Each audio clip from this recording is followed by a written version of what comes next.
Hey Threadheads, it's Kris from Socially Awkward Stitching Society, and I'm back with day 2 of the Sunflower Challenge.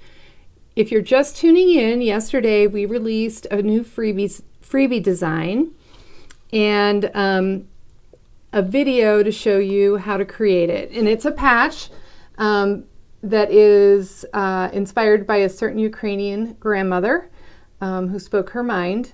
And it's a freebie right now. It will be free for a while. And then once it's no longer a freebie, any monies that are raised from this will go to the defense and rebuilding of Ukraine. We're doing something a little special with this, which is we are going to do one freebie design 3 ways. So it's kind of like getting 3 designs in one.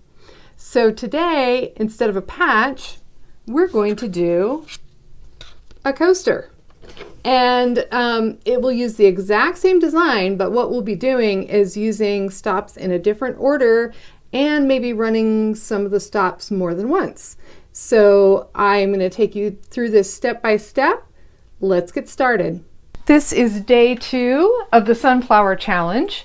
We're going to do a coaster today. Here's one that I did on some lovely cork.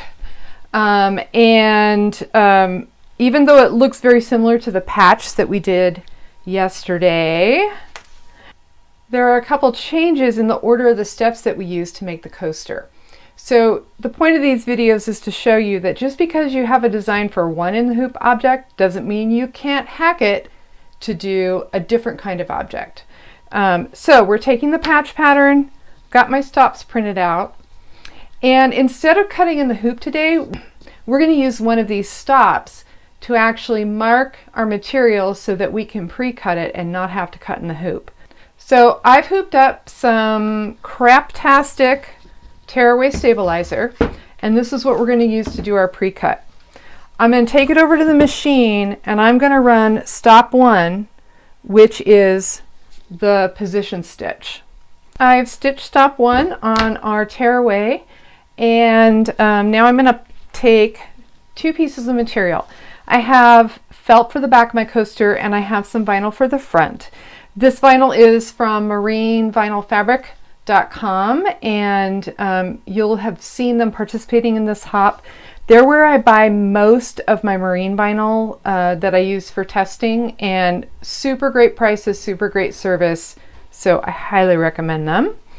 I'm going to pop this in here. And I'm going to put a little dab of tape in there just because that wants to curl up and I don't want it to get hung up on my presser feet. That is especially important if you're using a single needle machine. I'm using my multi tonight just to make this go a little quicker. But a single needle machine, the feet tend to ride lower and they can catch on edges like that if they move around in weird ways. So I'm going to go stitch stop 1 again on the material, and then I'll come back and show you what we do next.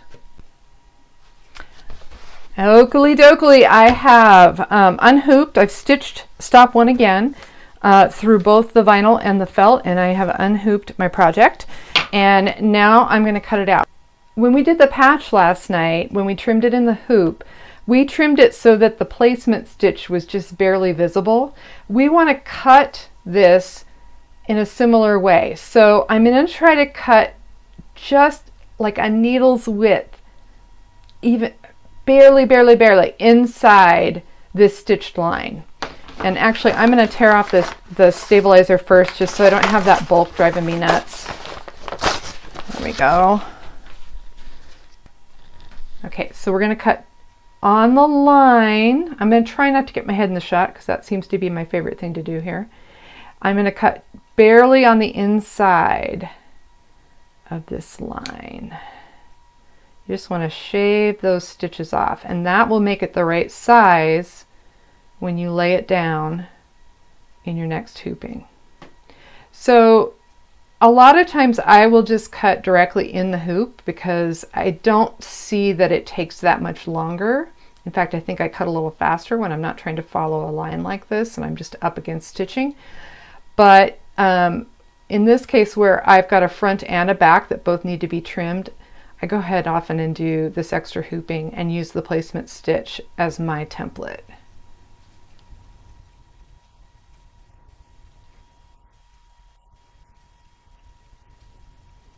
So now I have my next hooping, and I've just used my bigger hoop just because I think it's easier to work with.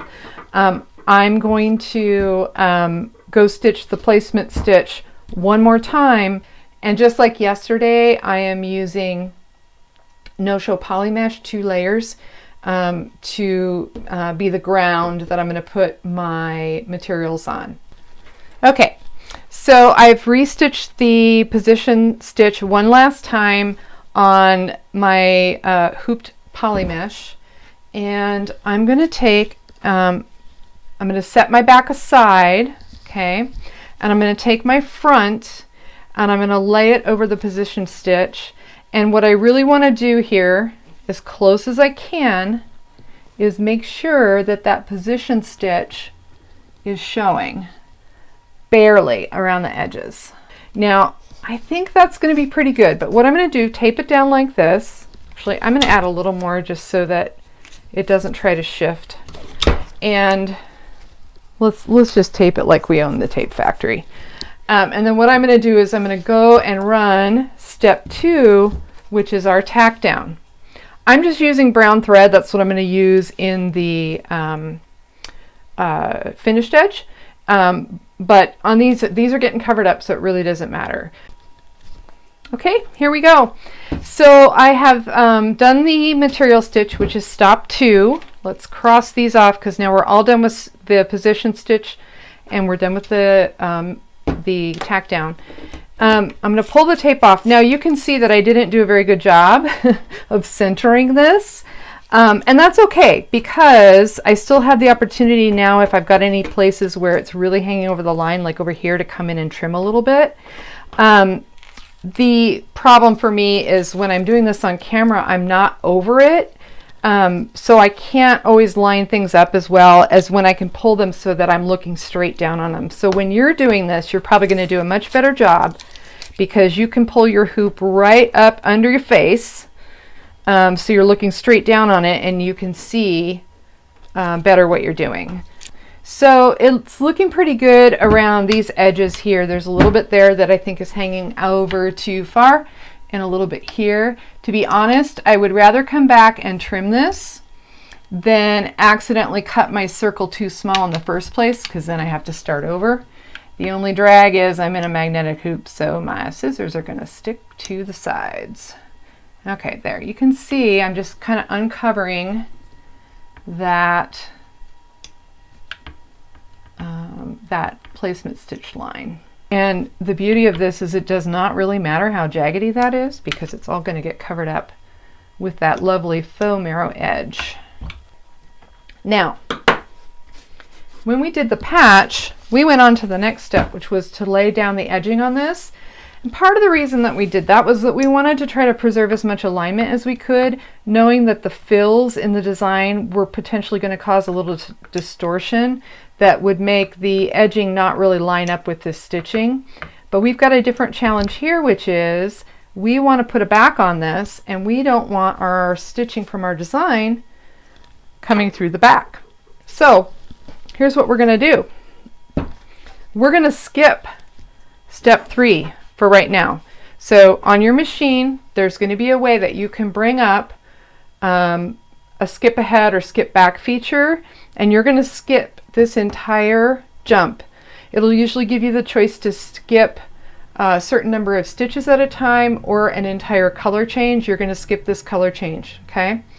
And we're going to go on to step 4, and we're going to run all of these colors, which is our design. And then once I'm done with that, I'm going to come back and I'm going to show you how to put the back on and which stops to run to do that. Okay? Back in a minute. Okay, I have done all of these design stops. So the next step is to put the back on, which we pre-cut earlier. So I'm going to flip this over and I'm going to lay this over the placement stitch, the very first one, and I'm going to use more tape than if you're using a flatbed home machine. You will not need this much tape, but the way my free arm on my 7 needle works if I put it in there with not enough tape, it's going to grab it and drag it all over the place. And we're kind of going to hope it doesn't do that anyway. But for right now, what I'm going to do is tape it as best as I can. So I'm going to line it up so this line barely shows. I'm going to pull this slightly out of frame here just because it is really hard for me to see exactly where I want this when I can't get right over it. All right, and I'm going to put a piece of tape there and here. And I know I'm going to be sliding it onto my machine so that it's going to be rubbing this way. So I definitely want to have that in place to help bridge that, and this in place. And hopefully with all this tape, if it doesn't come unstuck, it's going to travel nicely under over the free arm and not slide around, and we'll be all good. So what I'm going to do to tack this in place before I put my final edge on is I'm going to go back up and I'm going to run stop 2 again, okay? And that's going to tack down my back. So I'm going to bring up my design, skip stop 1, and go on to stop 2 to tack this down, and then I'll show you how we get ready to do the final edge right here. Okay, so I did stop 2 again to tack down my back, and it did pretty good. Now you will not have this much trouble on a flatbed machine where, see, it slipped a little here and is barely caught. You're not going to have that issue because just the way this presses the fabric up in the hoop and slides around, it tends to shift things that are underneath here. Okay, so I'm going to come over here and I see that this is protruding, that it slid a little bit in this direction, slid in here and pooked out there. So I'm going to take these scissors and I'm just going to trim it back down to where I want it, just inside that placement line. Okay, I'm going to pop this back on. I'm going to run step 3. That's our final stitch. Before I do that, I am going to change my bobbin to match this dark brown thread that I'm using on the top so that the coaster will have the same edging on the bottom as it does on the top. Alrighty, I'll be right back. Alright, done with that stitch. If you have a multi-needle and you are going back and stitching stop 3, be sure you set it to stop. If you have a single needle, don't worry about what I'm talking about. You'll be fine. But if you have a multi-needle, you know what I'm talking about. And for a moment it was not fine, but it's fine now. Okay, so if you saw the video yesterday, you know what I'm gonna do, and you don't even have to watch this part unless you like my witty repartee. I'm going to rough cut, get that out of my way. Now, if you were using water-soluble stabilizer, you would, at this point, get some water, a toothbrush, trim it down, and then rub the edges to get rid of it. I, however, chose polymesh.